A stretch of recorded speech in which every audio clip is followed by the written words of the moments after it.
What's up YouTube, Down here for Zephyr Wargames, bringing an updated true Draco deck profile. Now yes, they did lose their massive boss monster of Masterpiece, but they did gain back Draco Fighter. Now, this deck was believed to be dead and buried after the ban list, but even with the introduction of bringing back Draco Fighter, they are still a very much powerful anti-meta deck, and we're going to take you through the profile and show you why that is. So, let's get started with our monster lineup, and our monster lineup is of course the one Draco Fighter. This card is very powerful, which is why it was banned in the first place, and like I said previously in my prediction video, if they don't want to kill the deck and they want to take away Masterpiece, this is the one card that has to come back to at least one. He is incredibly powerful, being able to search out both your trap cards, the one that will pop one of your opponent's card or one that will revive your Draco cards. So he is very powerful, which is why he was so held back. Triple Majesty to search out all your Draco monsters, along with triple Ignis Heat. Now obviously Ignis Heat came back from 1 to 3, and again that was another kind of compensation of losing a Masterpiece, still making the deck playable. Because in the variant where you don't want to be special summoning a huge amount, Darius, and even like what we call it is the Mechatron, the one that gets that has to be tribute summoned with 3 and can have 3 immunities, doesn't really fit in with the non-special summoning kind of version, which is why bringing back Ignis Heat again kind of balanced out the fact of losing Masterpiece. Not saying it was a fair trade, but it was very understandable and that it was going to happen.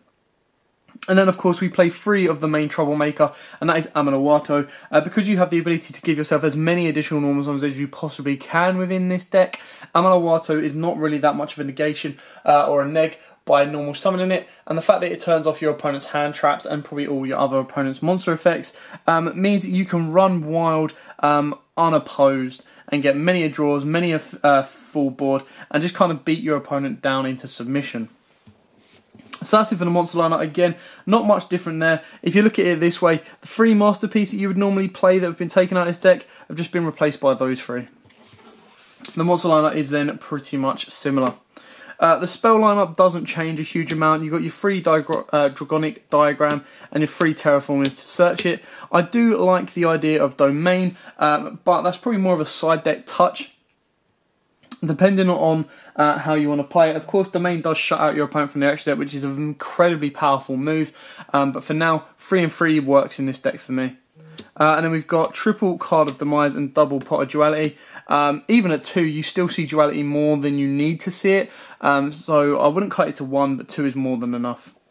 Double Pot of Desires. Now, some people play this at 1, and I did play this at 1 when I had the Masterpiece, but because the idea is you would search out your Draco Fighter and then go ham with your abilities of banishing the rest of your cards, because you play multiples of a lot of stuff. 2 in this variant is probably more useful than 1.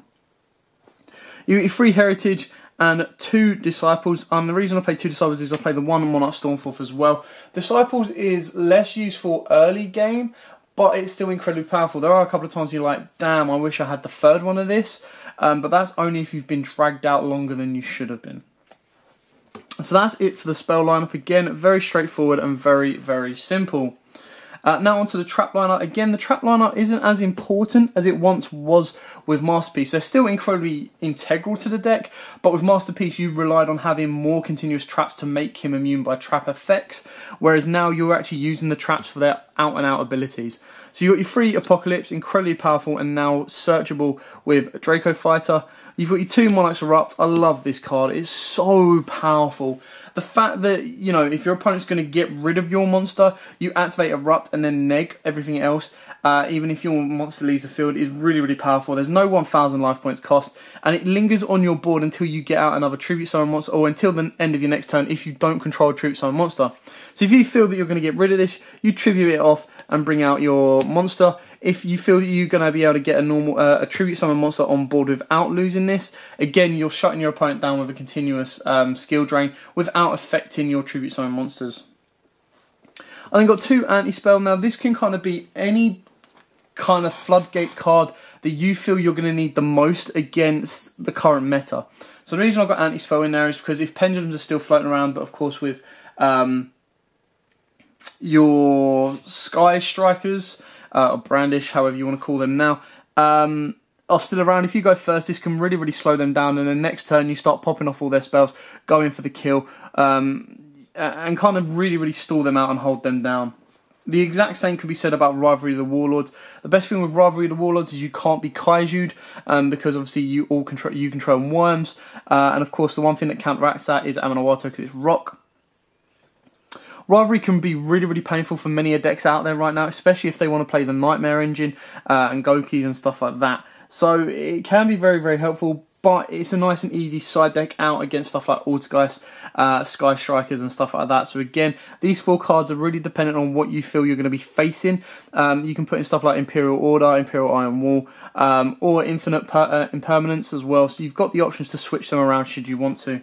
And then, of course, the last trap card is your True King's Return, because it is only at 1, but now it is easier searchable. You can search it with Diagram, and you can search it or set it, activate it, sorry, with Draco Fighter. So that is it for the deck profile. Very straightforward, very, very simple. No extra deck because we play the Erupt, and then if you play the main in the side as well, and then of course you've got Monarch Stormforth, and then 3 cards are just, in my personal opinion, incredibly powerful, that you don't want to be playing the extra deck. Like, if you balance out playing those 3 cards and playing an extra deck, playing those 3 cards certainly outweighs having an extra deck, especially when you can really only go into a couple of links and maybe some rank 5s. It's not worth it in comparison to those 3 cards because they're just too powerful. Anyway, thanks for watching. I hope this has helped. I hope this has given you an idea to really stand your Dracos back up. They can be incredibly powerful, and they'll still cause a lot of issues in this upcoming meta, I guarantee it. Especially with it being harder to get hold of the Brandish or the Sky Strikers. Dracos may still be an option for you guys. Anyway, thanks for watching. Don't forget to like, comment, subscribe, share, and until next time, guys, as always, happy dueling. What's up, YouTube? Thanks for watching that video. I hope you liked it. If you did, hit that like button, and of course don't forget to hit that big red subscribe button in the bottom left hand corner and the notification bell so you don't miss out on anything. We've got more deck profiles, duels, pack openings, and many more Yu-Gi-Oh videos coming up for you all year round, so don't forget to stay tuned for all of that. Thanks, and as always, guys, happy dueling.